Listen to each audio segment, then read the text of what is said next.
Well, welcome to the Behind the Drapes podcast. I'm your host, Thank you. Expo Rich. We are filming here at the SISO Leadership Conference. So happy to introduce my guest, Kirsten Martinez, VP of Events at Fast Forward Events. Yes.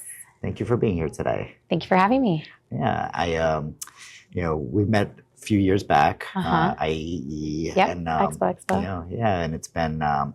And it's been great seeing you progress in your career, watching from afar. And so I was excited that you were going to be able to join me during this event. Yeah.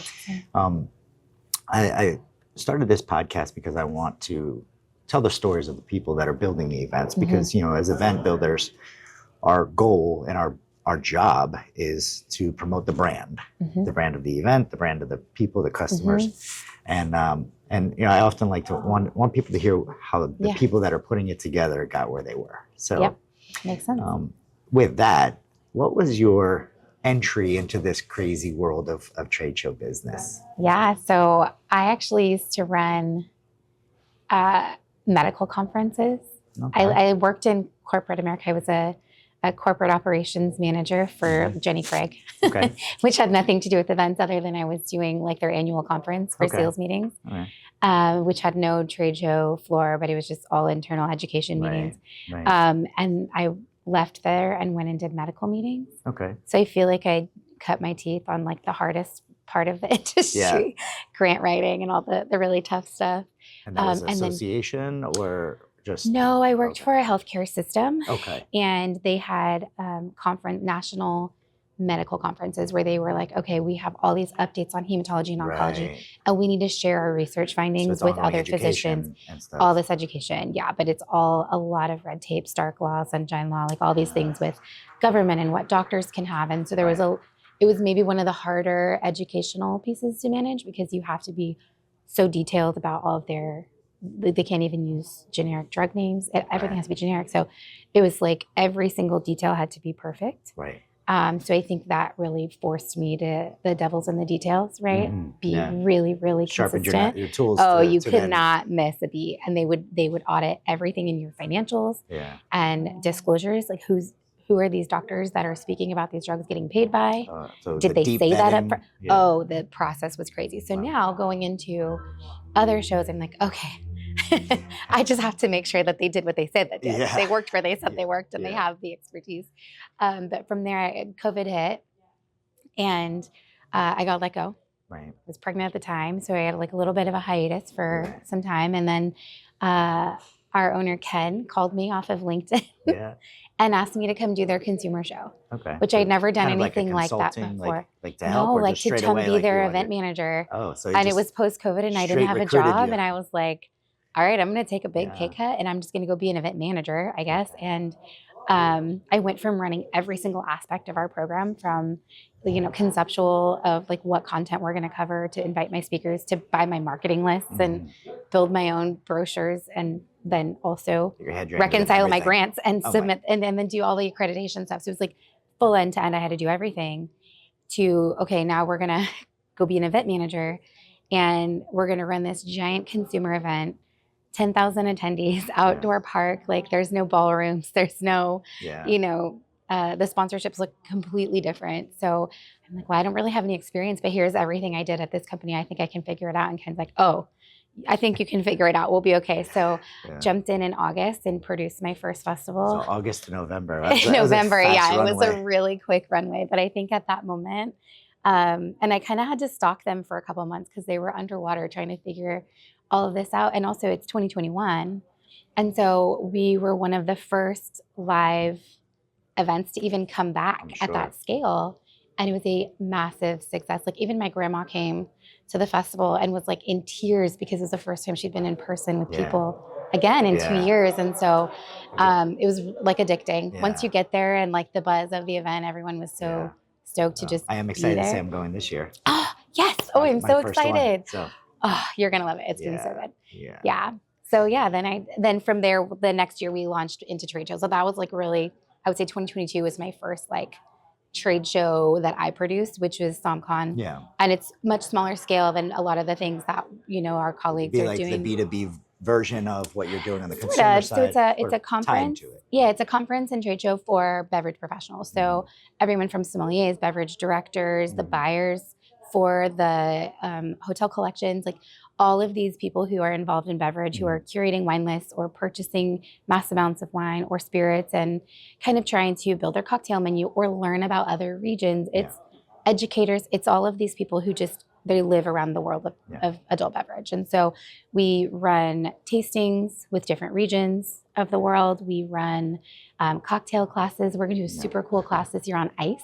Oh, wow. That's and cool. like how that melts and why you use different ice in different cocktails. And so it's just really kind of the geeky side of beverage that people kind of dig in. And I think those niche markets make it really fun to dig in and do some cool things. Yeah. I mean, if you can build a community around that and then, you know, and get the outreach to the people that love it, you know, then you're building that home for those people that geek out on that certain stuff, for sure. It's a quality over quantity thing, I think. Yeah. Sure. So that's, that was quite a run, you know, going feet first in and stuff. And so one of the other things that I always like to, you know, now that you're in leadership, you know, now you're running, you know, a portfolio. Yeah. To get to being that, I'm sure you had some good mentors along the way, people that pulled you up and built you up and had faith in you. So who are some of the people that really inspired you and helped you along the way? Yeah. So I think even before I worked in events, when I worked at Jenny Craig, I had a mentor. Her name is Laura Irvin. Actually, now she works for Caterpillar. She's like in a totally different, we went into really different directions. But I think I was really young, maybe like 22 when I started working for her. And she just saw potential I didn't see. She was like, oh, well, if you're good at these things, I think you'd be good at this. And, you know, you've never thought of it, but let me just put this in front of you and see how you do with it. And so I would take it and run with it. And she's like, okay, good. Now then just build on that. And then just helping me see that, you know, a lot of young people are like, oh, I'm going to be a manager when I'm 35. I'm going to be a director when I'm 40. Like, I don't think that the path is that linear. I think I used to think that way. But after working for her, it was more like, make them need you in a certain way and then build yourself a position that helps them get where they need to go. And even if it's not linear, it's probably better because it's going to be a fit for your skill that fits what they need. So just kind of thinking a little differently about the way that you get where you're trying to go. Ultimately, the name on the end of my title doesn't matter. If I get to do the things I want to do, that matters more. Right. So from showing there, showing your value, and, you know, being a part of an organization. Not being the cog in the wheel, but being the person that's propelling forward the business. So I think that is an important piece. And then once I started working with Ken and Michelle, I've always had this like itch for entrepreneurship, but never like the resources or the time with life with little people and kids and things to like dive in and do that with. But they have been such incredible mentors in that space because I get to work with them in their business that they've been building, and they trust me enough to like kind of let me pretend I'm an entrepreneur and run things like I am, even though I don't really have a lot of skin in the game other than like, this is my job. And if I don't do it, we all go down, which I think exists for most people, but in a different kind of way, they've let me have some ownership over it, which has been really a cool experience. And having the ability to try things and fail is okay. Yes, the grace for failure, the, you know, how could we do that differently next time? Or, hey, that really worked well. How can we put you on a stage to share that with other people and start to help other people figure things out that you figured out? It's kind of cool. That's great. And it's great that to be working hand in hand with someone who is a mentor and, you know, in your growth. And I know that Fast Forward Events has been growing in its portfolio, and they've been building and acquiring and things. So so that's been exciting too, huh? Yeah, I mean, it's been a wild ride for sure. But I think with all of that stuff, mergers and new shows and new launches, like it's always a roller coaster, right? Like sometimes things are really great, and sometimes you're like, ooh, how do we come back from this, right? Like it's kind of that dichotomy, but it's also like part of the thrill of being a business owner and running things like this. And it's not all going to work, but as long as you figure out how to do it different and what you might change, then you're growing, you're learning. And I think coming to things like this where you can have like real conversations with people who are having the same problems you're having and seeing how they approach it different is such an eye-opening experience. Because there's people who do things that I'm like, I would have never thought of that. But it's such a good way to think about it, or a good way to approach it. We're actually jumping ahead because I was going to ask you about your experience at SISO and being involved here, and how how is it instrumental for you, and how does it help you run, being now running a business and being an executive in a business?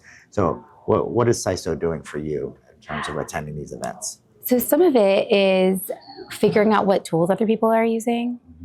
We have a very small team, like 7 people. And with our big events, it seems like there's a whole crew of people, but it all comes back to like the core 7 and a couple of maybe contractors. And so understanding how other people are running their staffing models kind of gives us an idea, because sometimes you think they have this massive team and then you're like, you have 4 people. How do you do that? And then now you're getting into the nitty gritty of like, well, what are you actually responsible for and what tools are you using to make that possible? And today people were talking about a program called Gong. So we've been using Fathom, right, which is an incredible tool for like note taking and follow-up items.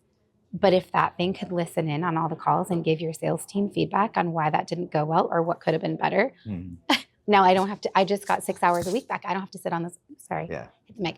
I don't have to sit on all the sales calls anymore, right? So it's just kind of like, there's so much value in what other people are experiencing and figuring out, okay, maybe that's not the path I want to take. Maybe that's something I should look at. Somebody here, I think Michelle she came to Small Business Roundtable at the CEO Summit and was talking to somebody about AV.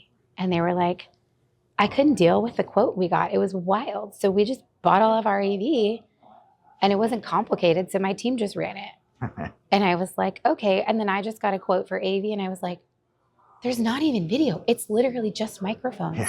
It was $40,000 for microphones. And I was like, I will not. That's wild. And so he was like, all the equipment's sitting in my office. And I was like, all right, I think we need to figure out how I go pick up your equipment that you're not using anymore. And so it's kind of like also that partnership with the other business owners that are like, we had the same problem. This is what we did. And I'm willing to help you. And then when they need something, they will definitely call and we'll be like, oh, what can I do for you? So it's building some partners that are like kind of behind the scenes, willing to help you and you're helping them, like scratch my back, I'll scratch yours kind of thing, which is super invaluable. As we finish 2025, you have your big event coming up. And then besides throwing an awesome, amazing event in November, for 2026, what's something that's got you excited about the next year to come? Ooh, well, I think our team has been diving really heavy in AI, which has changed literally everything for us. The amount of work that we've been able to produce this year, our team is leaner than it's been ever. So I think being able to staff up a little bit and get them on the same track, because I think you add a body and then if they're also engaged in that, now it's exponential, like what kind of product you can produce at that point with this extra brain and this extra set of hands. So kind of watching our teams grow is going to be really cool. We're expanding SlomCon, so we'll be bi-coastal again. We'll be on the East Coast, I think, and then again in San Diego, and we're going to put them closer together, I think, in November next year. And so I'm sure we'll have some new launches and things coming up in the year. That'll be fun. If you've ever met Michelle, she'll have an idea every other day that we have to like, can we actually do this? But yeah. She keeps you on your toes. Always. So I kind of feel like I never really know what's coming, but we just kind of roll with the punches and we're always going to figure it out. That's what the entrepreneurship is all about, right? That is exactly it's the spirit right there. Well, thank you so much for doing this. I appreciate you taking the time, and I hope you have a great rest of your conference. Yeah, thanks.